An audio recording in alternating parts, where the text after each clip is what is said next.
Oke teman-teman semua, semoga kalian sehat selalu. Kali ini merupakan konten yang pertama kali saya buat, yaitu berbagi cerita. Karena saya yakin pada umumnya setiap manusia pasti memiliki ceritanya masing-masing yang mungkin saja kalian tidak ketahui dan siapa tahu bisa menginspirasi. Nah, pada kali ini saya berada di Vihara Hemadiro di kawasan Telukgong. Di depan saya ini ada Bante Tejaware. Namo Buddhaya Bante. Namo Buddhaya. Terima kasih Bante udah izinkan untuk berbicara, ngobrol-ngobrol ya. Jadi sebenarnya mungkin kita lebih ngobrol-ngobrol santai aja sih. Nah Bante, izin Bante, Bante ini sebutannya apa sih sebenarnya? Biksu, biku kah atau bagaimana? Iya, kalau di dalam Theravada disebut Bante. Bante itu mereka yang belajar untuk yang mana memilih dari kehidupan perumah tangga, meninggalkan kehidupan perumah tangga menjadi biarawan, dan itu disebut Bante atau biku. Seperti itu. Berarti kalau Bante itu secara umum ya? Iya. Kalau biksu atau biku? Sebetulnya sama saja. Sama saja. Iya, hanya karena bahasa baik di bahasa Pali dan bahasa Sanskerta itu. Pada umumnya kalau biksu itu lebih ke sekte Mahayana, kalau Bante biku itu ke Theravada. Seperti itu. Ya. Berarti kalau misalnya kita menjadi seorang biksu, biku atau Bante, itu panggilan hati dong Bante ya? Bisa dikatakan seperti itu. Saya boleh tahu gak, Bante pertama kali mengenal ajaran agama Buddha itu sejak lahirkah atau berjalannya waktu sepanjang kehidupan? Kalau dari orang tua dan kakek Bante sendiri memang Buddhis. Jadi Bante dari kecil memang Buddhis. Oh, memang Buddhis Bante ya? Iya. Kalau boleh tahu Bante dari mana aslinya lahirnya? Aslinya dari Jawa Tengah di kota Kudus. Kota Kudus. Iya. Itu emang lingkungannya pun juga Buddhis di sana? Di sana mayoritas Muslim. Oh Muslim. Tapi memang umat Buddha ya cukup banyak juga di sana. Juga. Iya. Saya pengen tahu nih Bante dulu pasti dong seperti manusia pada umumnya ya, ngalamin sekolah dan lain-lain. Bante kenapa bisa memilih di jalan Dharma ini untuk menjadi seorang biksu gitu? Sedangkan kalau di luar sana mungkin orang-orang berambisi ingin menjadi kaya, ingin menjadi manusia, mengejar mimpinya gitu. Kenapa Bante memilih jalan ini? Iya. Memang waktu dulu Bante bersekolah, Bante punya cita-cita harapan ingin menjadi guru agama.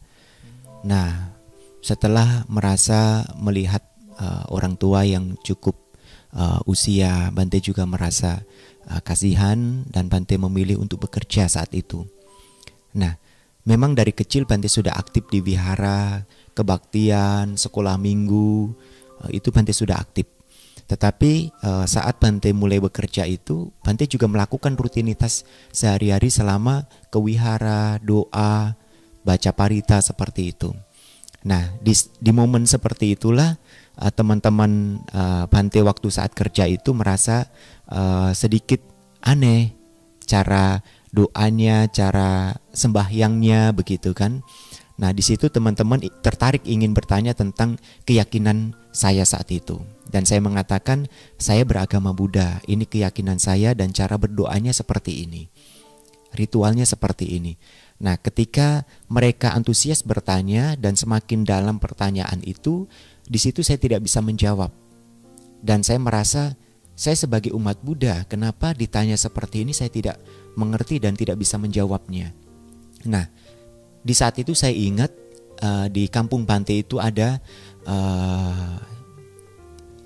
umat yang ikut menjadi samanera. Saat itu penabisan di Bandung. Dan saat itulah saya bertekad ingin belajar menjadi seorang samana, menjadi seorang samanera, menjadi seorang biku. Tetapi memang dalam hati saya juga tidak ada keinginan untuk terus selama hidup menjadi seorang biku. Karena saat itu saya punya pikiran menjadi seorang samanera, menjadi seorang biku, mereka tidak bisa berkeluarga, tidak bisa menikah. Benar, itu ya. Tidak bisa. Iya. Berarti umur berapa Bante waktu itu terpanggil? Saya tahun 2006 sudah menjadi samanera. Umur berapa Bante? Sekitar 17. 17. Berarti Bante umurnya berapa sekarang? Masih muda, bro? Sekarang 32.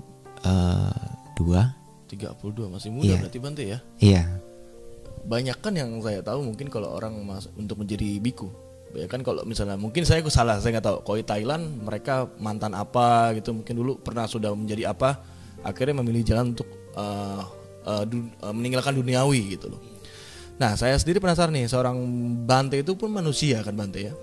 Ada gak sih waktu pertama kali menjadi Bante godaan, atau sampai sekarang pun ada merasa seperti godaan duniawi?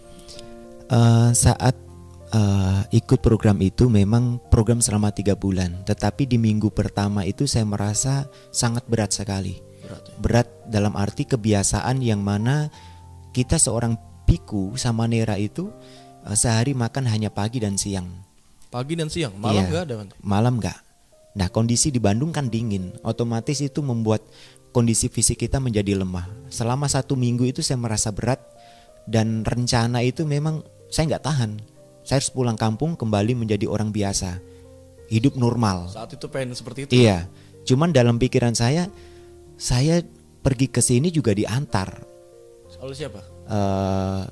Waktu itu Romo dari kampung Bante juga yang mengantar, panitia lah, umat-umat yang mengantar. Jadi mereka sudah pulang kampung dan pakaian saya juga sudah dibawa pulang kampung. Nggak ada baju sama sekali. Nggak ada baju begitu kan? Saja iya, jadi kalau saya pulang harus beli baju juga dong. Benar. Nah saya juga belum pernah pergi ke Bandung sebelumnya, dan bisa nggak saya pulang ke kampung?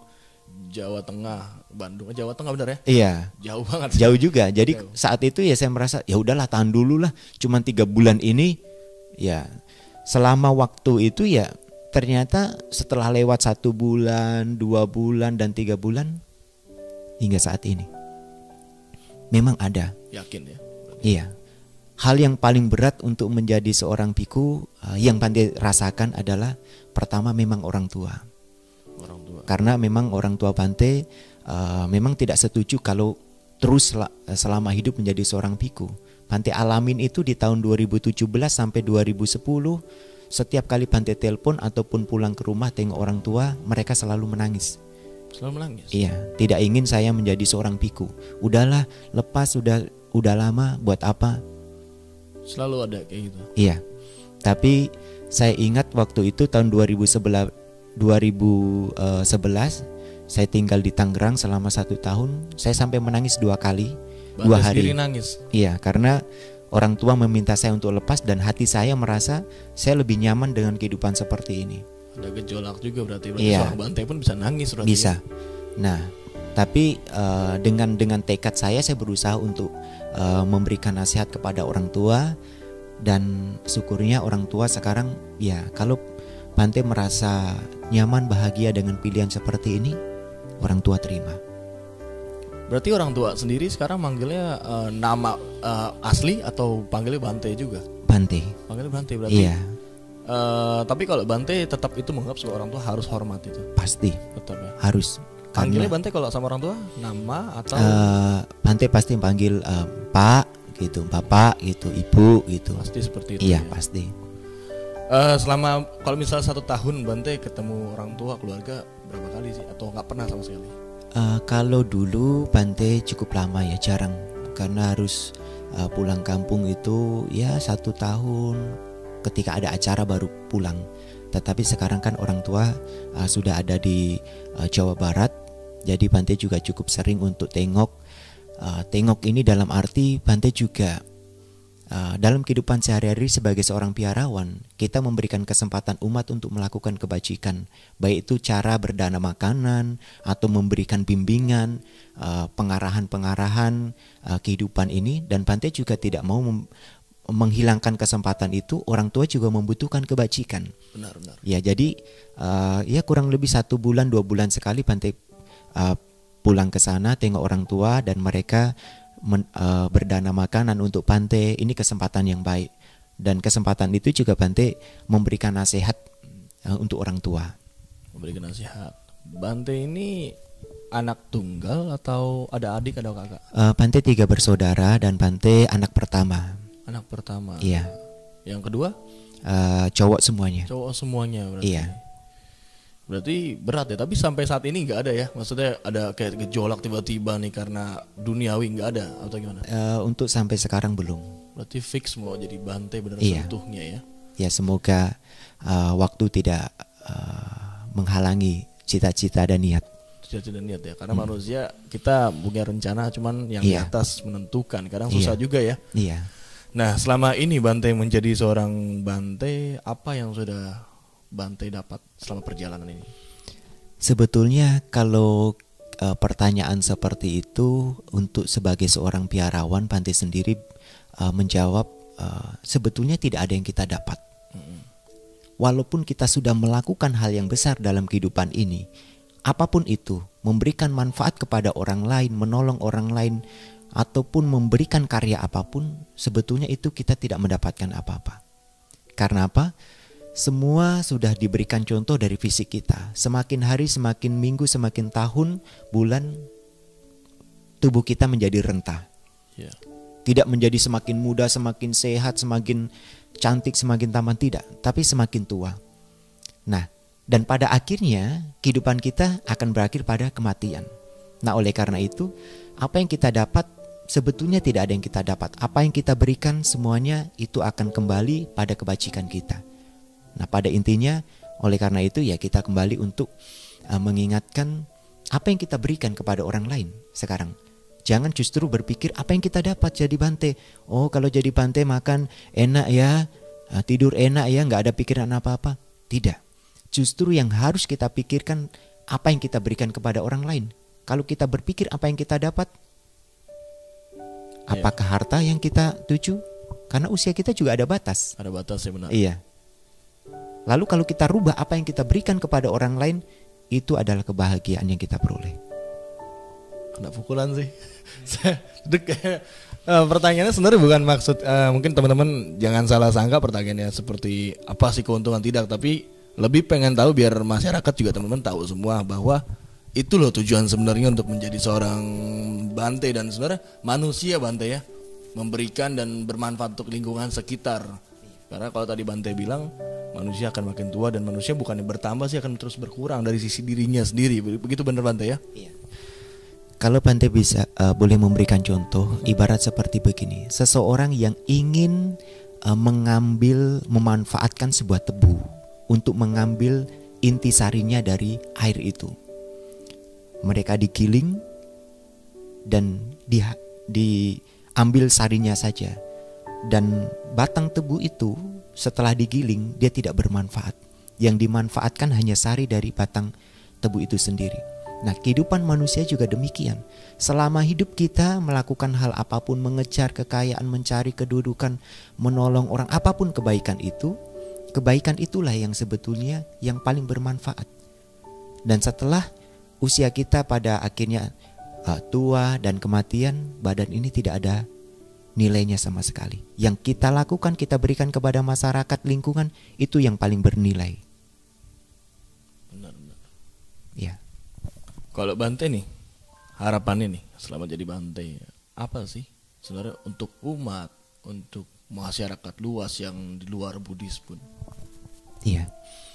Kalau dulu Bante waktu bekerja, setelah bekerja 1 minggu 1 bulan mendapatkan gaji, kebahagiaan, sukacita yang kita rasakan. Tetapi yang kita rasakan saat itu hanya untuk kita sendiri. Hasil dari gaji itu kita belikan makanan, pakaian, senang-senang, kita sendiri yang senang. Nah, tetapi setelah saya menjadi samanera, menjadi biku hingga saat ini, apa yang saya lakukan bukan untuk saya peruntukkan diri saya sendiri, harus untuk orang lain. Bukan untuk keluarga saya, bukan untuk adik-adik, ayah, ibu saya, tetapi untuk semua orang. Dan pandangan itu tidak boleh kita anggap sebagai individu saja yang kita pentingkan, tapi semua orang, baik umat Buddha ataupun keyakinan-keyakinan lain, masyarakat pada umumnya, kita semua harus melakukan ini atas dasar sebuah tujuan hidup yang sebenarnya, bukan tujuan kita. Kebanyakan orang tujuan kita, oh saya bekerja supaya dapat ini, dapat ini. Benar. Kerja untuk targetnya ini, gitu-gitu. Iya. Berarti untuk semua orang, Bante. Harus. Berarti semulia itu berpikir ya Bante. itu adalah tujuan yang sangat tertinggi. Tetapi yang namanya manusia pasti ada gejolak di dalam batinnya, antara kegelapan, kebingungan yang dia lakukan, cenderung ingin untuk keuntungan sendiri. Nah, inilah yang membuat hambatan tujuan seseorang yang mulia, yang tinggi itu bisa terhenti. Nah, oleh karena itu kita diingatkan untuk selalu menjaga pikiran, mengendalikan pikiran supaya tahu mana yang pikiran buruk, mana yang pikiran baik. Kalau yang pikiran buruk jangan kita kembangkan, yang pikiran baik terus kita kembangkan. Yang muncul adalah cinta kasih kita kembangkan, yang muncul atas dasar kebencian jangan kita kembangkan. Karena itu bisa menyeret kita kembali pada kehidupan yang tidak menyenangkan. Kalau hal-hal yang buruk, pikiran-pikiran yang buruk. Bante pun pasti sering masih suka mengalami hal seperti itu. Pasti, karena kita belum mencapai tingkat kesucian. Ini adalah dalam tahap latihan, terus berlatih. Selama hal buruk itu muncul, kita berusaha semaksimal mungkin untuk menutupnya, untuk menekannya, untuk memotongnya. Dan terus berusaha untuk memunculkan hal yang baik. Metodenya kalau Bante sendiri untuk melawan pikiran-pikiran negatif yang manusia ya? Iya. Bagaimana kalau Bante sendiri? Pada dasarnya, seseorang ketika ingin mencapai satu ketenangan dalam pikirannya, hal yang pertama yang sangat mudah dilakukan, dia harus enteng tangan. Enteng tangan dalam artinya dia harus bisa memberi, membagi. Jangan selalu berpikir dia dapat, selalu menggenggam. Kalau pada dasarnya dia selalu menggenggam, ketenangan tidak akan bisa. Kenapa? Setelah dia mendapatkan kekayaan, justru dia khawatir. Kekayaan yang dia peroleh takut dicuri orang, takut diambil sanak familinya. Dia merasa curiga dengan orang lain, karena dia berpikir seperti itu. Tetapi kalau dia mendapatkan dan melepaskan hal itu, dia tidak akan mendapatkan, pikirannya akan selalu tenang.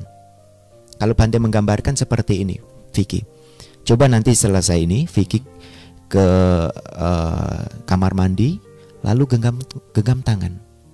Masukkan tangan itu ke bak mandi, lalu angkat. Apa yang Vicky dapat?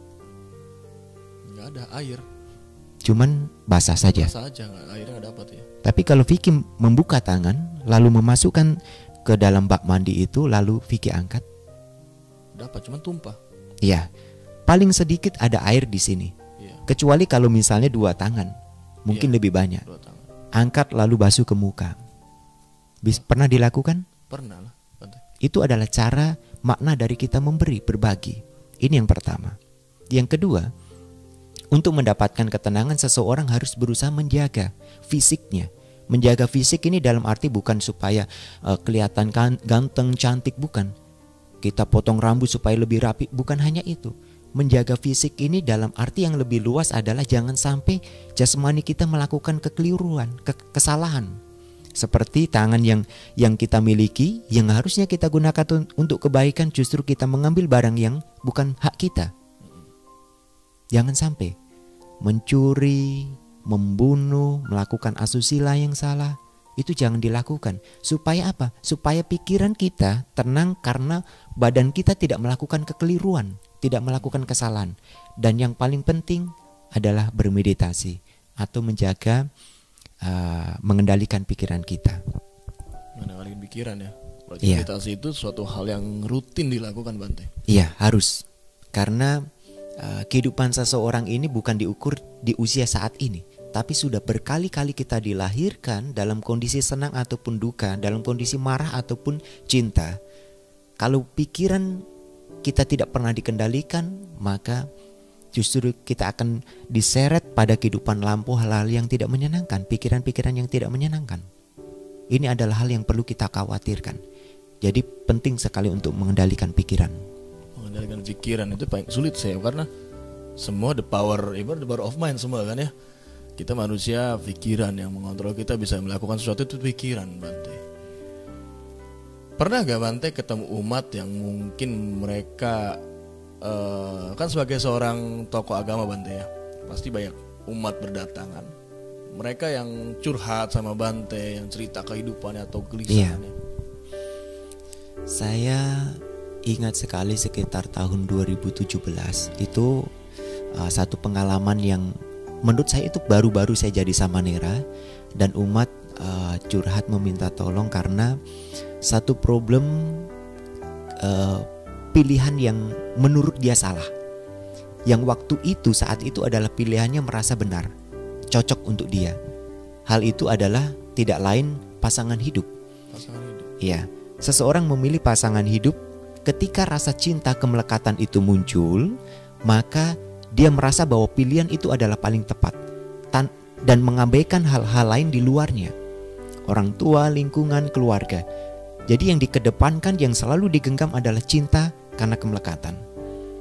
Nah, setelah berjalannya waktu, umat itu bercerita ternyata yang dipilih ini adalah tidak sesuai. Karena pasangan hidup tidak sesuai dengan keinginannya berubah. Dan akhirnya dia merasa menyesal. Dan akhirnya bagaimana saya bisa kembali ke orang tua? Saya sudah diusir. Dan cerita inilah yang membuat saya merasa ternyata berumah tangga itu bukan hal yang mudah. Benar. Karena banyak keinginan, banyak hal yang harus kita satukan di situ tujuannya. Kalau misalnya Bante memilih menjadi seorang biku, paling tidak saya harus berusaha untuk mengendalikan pikiran saya. Tetapi kalau orang memilih menjadi berkeluarga, dia harus berusaha untuk mengendalikan pikirannya sendiri dan keinginan dari pasangannya. Kalau dia punya anak, dia harus mengendalikan anaknya. Dia kalau memiliki harta sana ataupun sini, dia harus mengendalikan. Tapi semua itu di luar dari kemampuan kita. Tidak ada orang yang bisa mengendalikan istrinya, baik secara fisik ataupun pikirannya. Tidak ada yang bisa. Nah, kita hanya berusaha untuk menyamakan dari pandangan, pikiran, dan tujuan hidup, baik pasangan dari suami ataupun istri. Ketika berjalan bersama-sama, ini baru akan mencapai tujuan kebahagiaan. Bante mengatakan bahwa berkeluarga itu salah, bukan. Ya, bukan. Yang terpenting adalah cara pandangnya dan melakukannya, prakteknya. Kalau ini bisa disatukan, maka tujuan dari berkeluarga itu pasti akan tercapai. Tetapi kalau masing-masing selalu memegang keakuan, pikirannya sebagai yang paling benar, yang paling sempurna, maka pasangan, anak, keluarga yang lainnya tidak akan ada yang benar di dalam pikiran orang tersebut. Berarti lebih ke egois ya? Iya. Seperti itu. Iya. Berarti kalau seperti itu Bante ngasih solusi kah atau? Iya, pasti. Solusi? Nah, pada satu peristiwa itulah yang membuat saya tergugah juga, dalam arti ini tidak gampang ya untuk menjalani kehidupan sebagai perumah tangga. Nah, oleh karena itu Bante berusaha, walaupun kadang sering kadang berubah pikiran, Bante berusaha untuk memantapkan tujuan Bante itu. Dan setelah berusaha memantapkan itu, ya Bante berusaha untuk membagi solusi itu kepada umat, masyarakat. Dan syukur mereka yang mengerti, memahami, mereka mempraktekkan, mereka pasti mendapatkan manfaat. Berarti tentunya Bante berbicara memberikan solusi karena Bante sudah melewati proses ya. Iya. Proses untuk melepaskan duniawi. Iya. Nah, Bante, mungkin sedikit kita ngobrol kan. Nah, ini kan kok digunakan Bante itu jubah ya. Ini mungkin di luar tentang pembahasan, sebenarnya kita lebih biar tahu aja, maksudnya kita kulik sekalian gitu Bante. Iya. Gak ada maksud kurang ajar Bante tapi ya. Iya. Pengen tahu aja. Saya pernah lihat jubah ini ada warna coklat, warna kuning. Bedanya itu apa sih? Sebetulnya jubah ini sama. Sang Buddha sudah memberikan di dalam aturan itu ada 5 warna yang bisa digunakan untuk jubah ini. Baik warna yang seperti Bante pakai, atau yang coklat gelap, atau yang lebih terang lagi, atau yang warna hitam agak kemerahan juga. Nah, ini semuanya sebetulnya pada dasarnya adalah kain putih. Kain putih. Kalau seorang biku yang tinggal di hutan, mereka mempraktekkan dutangga, mereka hanya mengenakan jubah yang seperti Bante pakai ini hanya didapatkan dari kain usang yang didapat dari pembungkus mayat di kuburan, di tempat sampah, dan melihat bahwa hal itu tidak ada yang memiliki. Jadi biku itu dapat mengambil kain putih itu yang pembungkus mayat tadi, Lalu tadinya kalau misalnya sepotong-potong begitu, nanti sampai dipelihara, dibersihkan, dicemur, lalu dijahit hingga membentuk kain selembaran seperti yang Bante pakai begini. Lalu diberikan pewarna. Pewarna ini biasanya diambil dari getah dari pohon, seperti pohon nangka begitu. Jadi pada dasarnya saat itu ya tidak bisa sama juga, ya kan, karena mereka mewarnai dengan cara alami. Jadi ada 5 warna tadi yang bisa dikenakan. Sebetulnya sama saja. Ya. Itu sama ya. Ya, biasanya kalau biku yang di hutan mereka lebih suka dengan warna agak gelap. Kalau yang di kota seperti Bante ya cari yang agak terang juga. Terang begitu. Juga, berarti menyesuaikan lingkungan. Menyesuaikan. Iya. Kalau filosofinya tersendiri pasti ada dong. Kalau untuk jubah ini Bante, apa sih filosofinya itu? Ya. Intinya begini, kita mengenakan pakaian ini pada dasarnya adalah hanya untuk menutupi organ tubuh yang menimbulkan rasa malu.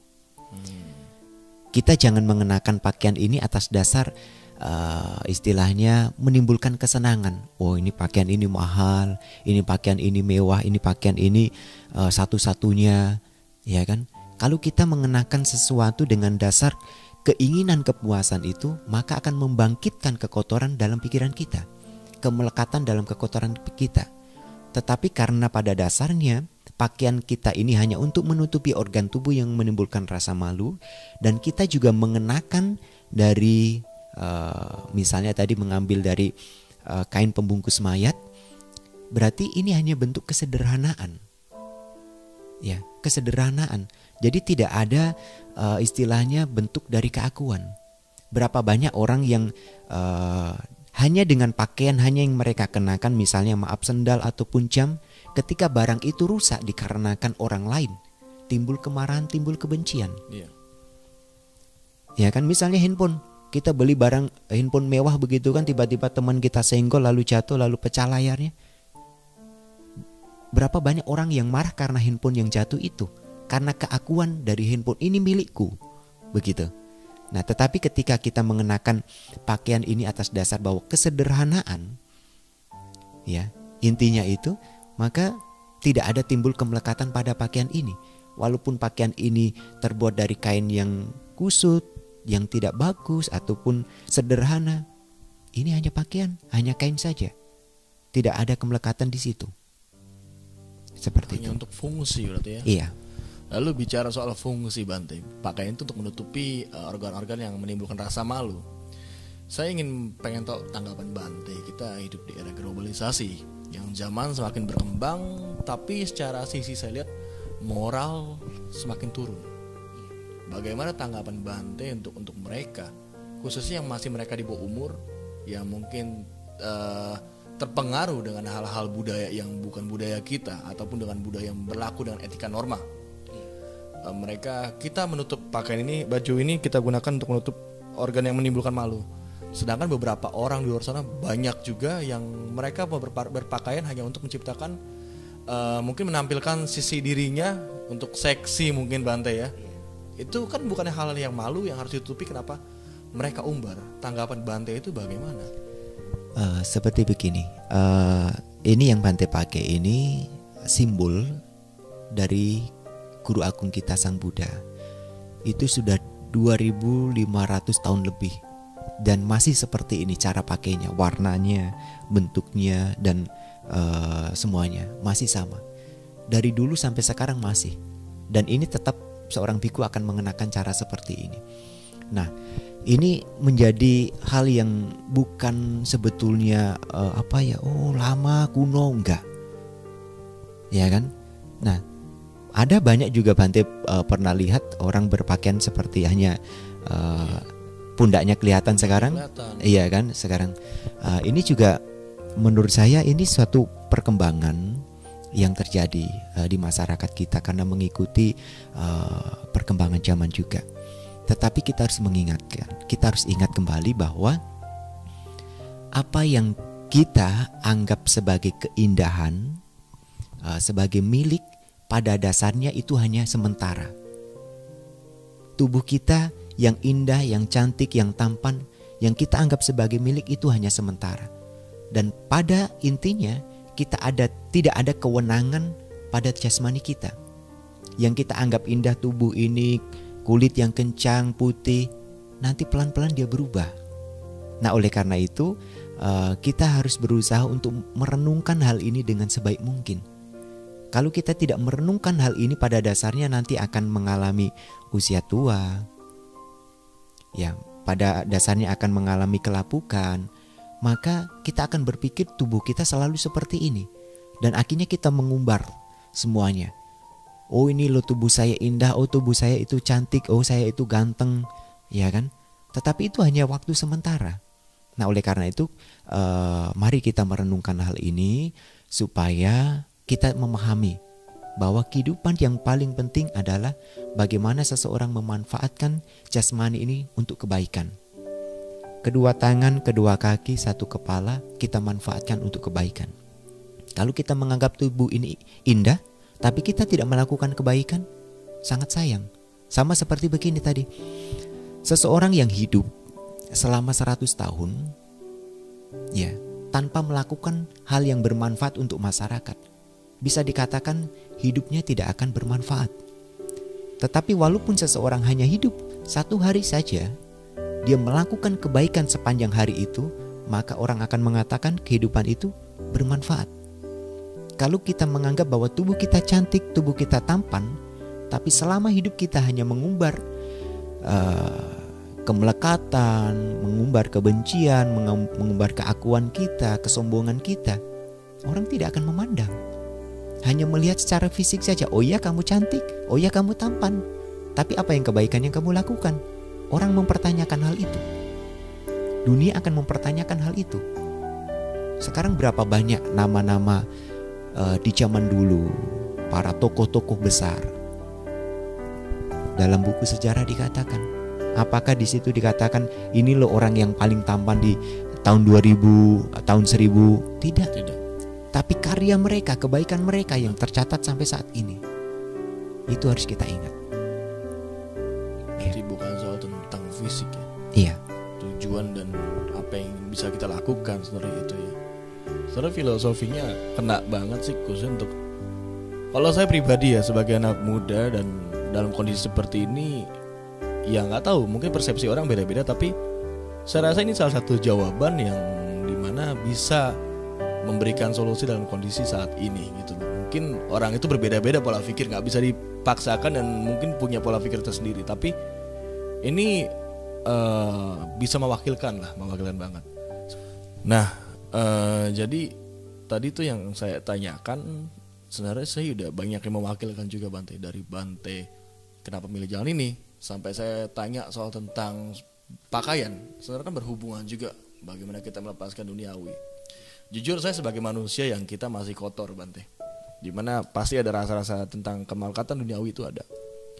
Namun Bante berikan hal-hal seperti ini, mungkin kita akan berpikir lagi.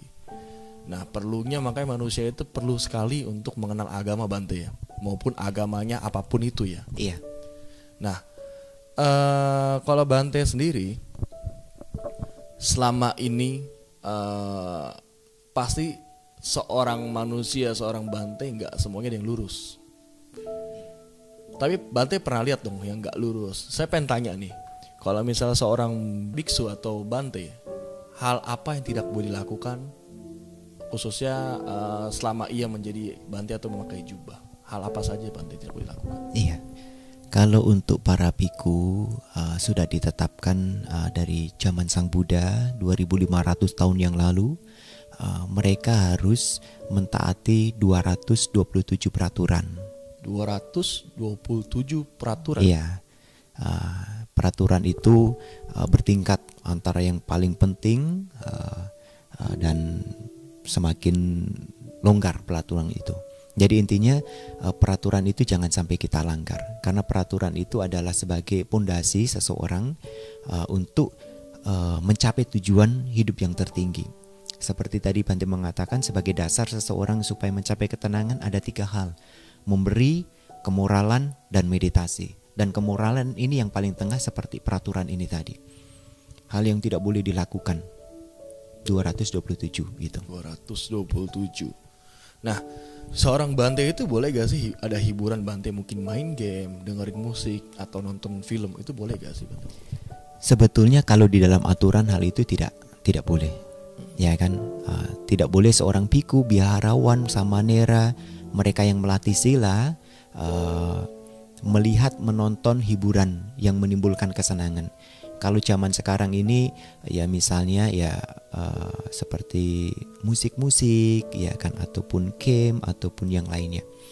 Tetapi kalau misalnya ketika di jalan ataupun di tempat umum Bante itu sedang berada, lalu ada hiburan di situ, ada musik yang terdengar, ada hiburan, tontonan-tontonan seperti itu, tanpa ada dasar niat ingin menyaksikan, ingin menonton, hanya sekedar lewat, hanya kebetulan saat itu berpapasan, itu tidak apa-apa, tidak masalah. Tetapi kalau ada dasar niat sendiri, oh ya nanti ada musik loh di sini, ada band ini, datang yuk, seorang biku tidak boleh seharusnya. Berarti harus sifat masa bodoh Bante ya? Iya, kan seperti begini. Kita sebagai seorang biku adalah tanggung jawab pertama adalah diri sendiri, yang kedua adalah untuk orang lain. Nah, kita nggak boleh lepas dua hal ini. Seorang biku nggak boleh harus egois sendiri, sebetulnya nggak boleh. Dia memang tanggung jawab pertama yang diri sendiri ini harus dijaga. Yang kedua ke masyarakat, ke orang lain. Jadi ketika dia berada di lingkungan umum, salah satu contoh misalnya ada acara apapun itu dan harus hadir, ya kan?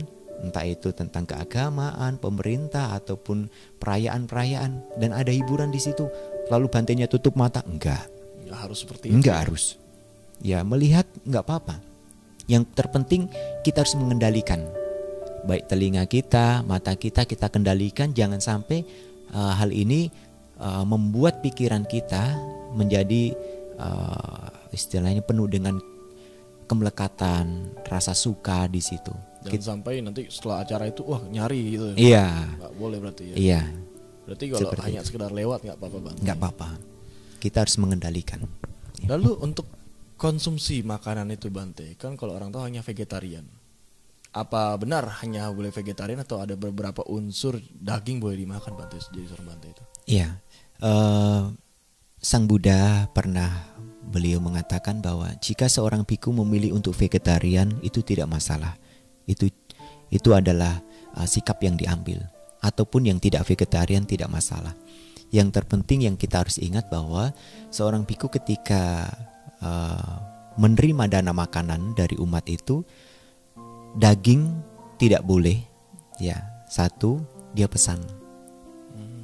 Ya kan, misalnya Vicky undang Bante, nanti makan siang di tempat saya ya, saya undang Bante ya, saya kebetulan lagi masak ayam misalnya, dan ayam itu memang masih hidup, Vicky potong untuk menjamu Bante, itu Bante tidak akan makan, ya mengundang, ya kan. Lalu yang selanjutnya mendengar, ketika diundang seperti itu, lalu sampai di rumah Vicky, Vicky sedang masak begitu dengar suara keok-keok, suara ayam tadi, Bante sudah curiga. Berarti ketika nanti dihidangkan Bante tidak akan makan, walaupun Bante terima. Nah, demikian yang ketiga curiga. Yang selanjutnya melihat. Kita tidak akan memakannya, daging apapun itu. Tetapi ketika Vicky mengundang Bante ayo saya akan undang Bante makan siang di tempat saya. Udah disiapin di situ tanpa ada rencana, niat semuanya, ya Bante bisa memakan itu. Karena apa yang disajikan itu hanya daging, tidak bernyawa, bisa dikatakan itu bangkai. Begitu. Berarti nggak boleh menyaksikan atau mendengar ya? Iya. Mungkin proses disembelihnya karena untuk kita nggak boleh berarti ya? Iya. Tapi beda lain ini cerita ketika nggak ada lagi dan itu mungkin dibeli dari orang lain gitu. Iya, kalau misalnya beli di swalayan sudah dibekukan, ya? Itu nggak apa-apa, bisa. Tapi satu sisi emang kalau hukumnya tersendiri harus menghindari pembunuhan makhluk hidup. Iya, betul. Berarti ini yang nggak tahu. Saya pikir kalau seorang biksu atau Bante hanya toh boleh makan sayur-sayuran, ternyata tidak juga ya. Boleh. Tergantung situasi semua yang baik lagi Bante. Iya. Dan beberapa daging yang tidak boleh dimakan itu salah satunya gajah. kuda, daging manusia, ular, macan tutul, ya kan itu banyak. Kenapa? Karena begini, daging-daging buas, salah satunya daging buas dan daging yang memberikan manfaat yang besar untuk masyarakat, seperti gajah, kuda kan memberikan manfaat, itu tidak boleh dimakan. Kalau daging buas, para biku itu mereka biasanya tinggal di hutan, dan ketika mereka tinggal di hutan dan memakan daging tadi, daging buas tadi, otomatis binatang-binatang buas itu mencium aroma tubuh kita juga sama. Bisa seperti itu ya? Yang kita makan daging tadi. Jadi ini mengurangi supaya ketertarikan dari binatang buas itu untuk memangsa kita. Jadi kalau kita memakan daging misalnya macan atau daging apa ya, itu jadi aroma tubuh kita ya itu seperti itu. Ibaratnya teman bagi mereka berarti. Justru bisa jadi mangsa. Jadi mangsa juga. Iya, bisa dilukai di situ. Ini hal yang harus kita kurangin. Oh, karena buas ya? Iya. Buas. Berbeda dengan hewan yang mungkin bukan buas kayak seperti sapi, ayam itu kan. Iya. Iya. Nah, kalau pandangan tersendiri Bante dari umat Buddha dan juga umat Hindu, ada salah satu makanan yang di Hindu itu setahu saya nggak boleh makan sapi. Sapi itu ibarat seorang ibu kalau di Hindu. Tapi kalau pandangan di Buddha itu bagaimana Bante? Sebetulnya begini, setiap binatang memiliki hak hidup, ya, untuk mereka bisa hidup. Jadi kalau menurut Bante memang hal yang pertama sebagai umat Buddha yang perlu kita lakukan, jangan sampai kita membunuh makhluk hidup. Kita mengurangi, jangan sampai membunuh makhluk hidup. Nah, dengan hal seperti ini berarti kita punya pandangan setiap makhluk hidup punya hak yang sama untuk mereka selalu hidup. Tidak kita lukai, kita tidak bunuh. Nah, oleh karena itu seperti di saudara kita di agama Hindu menganggap bahwa binatang sapi ini adalah binatang yang sangat dimuliakan, sangat dijunjung, sangat dihargai. Semua binatang ketika kita anggap seperti ini akan memberikan sebuah dampak yang besar untuk kehidupan manusia. Tetapi ketika kita dengan keinginan, dengan keserakahan mengambil semua hak binatang tadi untuk kepuasan, untuk kesenangan kita, maka ekosistem kita pasti akan hancur. Benar, ekosistem. Nah, itu perlu sekali keseimbangan. Nah, sila ini dilatih supaya menjaga keseimbangan kita. Jangan karena keserakahan kita potong semua binatang. Oh, saya pengen makan ini, saya pengen makan ini. Coba seluruh umat manusia di dunia ini dengan jumlah berapa miliar ini, kalau berpandangan seperti itu semua, binatang akan hancur, ekosistemnya akan hancur. Sudah terjadi. Iya. Tapi kalau kita menjaga dengan sila ini, oh ya, saya tidak akan membunuh makhluk hidup, paling tidak ya kita tidak akan membunuh makhluk hidup itu sendiri. Tanpa kita bunuh, mereka akan mati sendiri karena alam. Katak, tikus dimakan oleh ular. Ya kan, ular nanti dimakan binatang lainnya. Ini alam sebetulnya sudah seimbang. Ketika ditambah dengan keinginan manusia, maka alam tidak akan seimbang. Kalau dulu Bante di kampung, ketika pulang kampung, ingat sekali, lihat pohon saja langsung pasti ada binatangnya, ada burungnya di situ. Tapi sekarang susah. Hampir nggak ada, punah. Iya.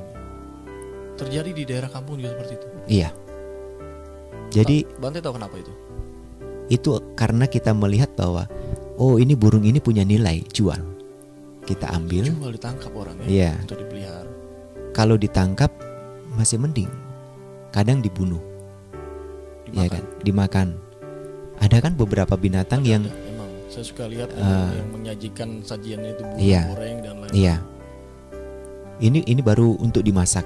Tapi kalau ditangkap atas dasar kepuasan diri sendiri, mereka untuk ini pelihara untuk apa? Tapi kalau mereka jaga dengan baik, ya itu mungkin bisa membantu. Tapi perkembangannya nanti akan mempengaruhi alam itu sendiri. Karena burung itu juga punya waktu, umurnya. Ya kan? Tapi kalau kita biarkan lepas di alam bebas, mereka akan berkembang biak dan alam tidak akan terganggu. Seperti itu. Itu sebab akibat juga ya sebenarnya. Ekosistem itu mempengaruhi sebenarnya. Katanya manusia itu paling sempurna, tapi saya rasa yang bikin rusak di mana-mana sepertinya manusia itu ya. Sebenarnya kembali lagi tentang kita sadar diri sih ya, mengenal diri dan kita merenung. Itu perlu, sebagai seorang manusia itu perlu banget Bante merenung ya. Jadi kalau tips dan saran Bante nih, kita sebagai masyarakat khususnya umat Buddhis atau di luar Buddhis, sebagai manusia bukan maksud menggurui ya. Apa yang harus kita lakukan untuk menjalani hidup ini agar maksudnya kita mencapai suatu hal ketenangan ataupun menjadi manusia yang seutuhnya benar-benar bernilai. Keinginan itu tidak salah. Ya, kita menjadi kaya, menjadi sukses, menjadi orang terhormat di masyarakat, itu tidak salah. Kita merasa bangga lahir menjadi orang yang tampan ataupun cantik, itu tidak salah. Karena apa? Semua itu karena apa yang kita lakukan. Orang menjadi cantik, lahir menjadi cantik karena kehidupan yang lampau tidak pernah marah, tidak pernah mementingkan diri sendiri. Orang menjadi tampan karena mereka bisa mengendalikan diri, tidak pernah marah, tidak pernah berbicara kotor dengan orang lain. Sebetulnya semua adalah hasil apa yang pernah kita lakukan di kehidupan yang lampau. Jadi Bante tidak menyalahkan hal itu. Tetapi yang paling penting, keinginan itu harus dikendalikan. Kalau keinginan itu kita kendalikan, tidak akan membuat seseorang terjerumus pada hal yang tidak benar. Ya, sebagai contoh begini. Kalau misalnya seseorang mengendalikan keinginannya, maka dia akan berusaha untuk lebih mengedepankan kehati-hatian. Tetapi kalau tidak mengendalikan keinginannya, semua keinginannya harus terpenuhi, harus tercapai, harus didapat, maka cara-cara yang tidak benar bisa dilakukan. Kalau tadi orang ingin kaya, yang penting dapat uang. Mencuri, merampas, korupsi bisa dilakukan. Tetapi kalau dia punya pengendalian, punya pemahaman yang baik bahwa hidup yang sebenarnya bukan hanya pada apa yang dia peroleh dari luar, maka dia bisa merasakan tujuan hidup yang sesungguhnya. Semua tentang keinginannya. Iya. Gak salah berarti orang itu punya keinginan. Tidak. Yang penting kita harus batasi, kita kendalikan. Mengontrol. Iya, seperti begini Vicky. Kalau kita makan itu jangan sampai kenyang sekali. Iya. Harus cukup. Bukan berarti nggak boleh makan. Harus, karena kalau kita makan kita bisa bertahan hidup. Orang makan supaya bertahan hidup. Wajib itu. Iya, itu wajib. Tapi makan tidak boleh sampai kenyang. Ini harus dipahami dengan baik, dimengerti dengan baik. Maksudnya apa sih makan jangan sampai kenyang? Ketika seseorang makan terlalu kenyang, tidak dibatasi keinginan itu, maka dia akan merasakan ketidaknyamanan pada jasmaninya. Begah. Iya. Tapi kalau dia makan ya merasa ya cukup saja, cukup dalam arti ya udah makan setengah piring, 1 piring udah cukup lah. Dia merasa nyaman jasmaninya. Gitu. Bisa dikatakan seperti itu analoginya. Iya. Jadi sebenarnya banyak banget sih yang pengen dibicarakan sama Bante. Ini nggak sadar sekitar udah 49 menit ngobrol Bante, hampir 1 jam. Mungkin ini Bante Tejawaro tadi benar ya, Tejawaro. Mungkin kalau misalnya kira-kira teman-teman ada yang mau bertanya sama Bante, boleh gak sih misalnya orang komentar, nanti saya sampaikan ke Bante. Boleh, silakan. Boleh ya, silakan. Berarti ya. Oke, berarti teman-teman semua selama masa pandemi COVID ini sebenarnya suatu hal yang banyak harus kita pelajari ya. Kita merenung juga kenapa ini bisa terjadi, dan walaupun tempat ibadah ditutup, orang nggak bisa datang langsung, kita bisa belajar di mana aja dan kita bisa mencari arti hidup di mana saja gitu loh. Jadi terima kasih banyak Bante atas waktunya sudah memberikan kesempatan ini. Jadi terima kasih banyak Bante atas kesempatannya. Sama-sama. Semoga ini akan berdampak baik untuk teman-teman semua dan juga semua makhluk ya di dunia ini. Tentunya apa yang dilakukan ya itu pokoknya semoga bermanfaat. Terima kasih banyak Bante. Mungkin next time kita bisa ketemu lagi untuk membahas hal-hal lainnya tentang kehidupan. Jadi, teman-teman semua juga terima kasih banyak. Kalau ada mau tanya-tanya Bante bisa komentar di bawah ini.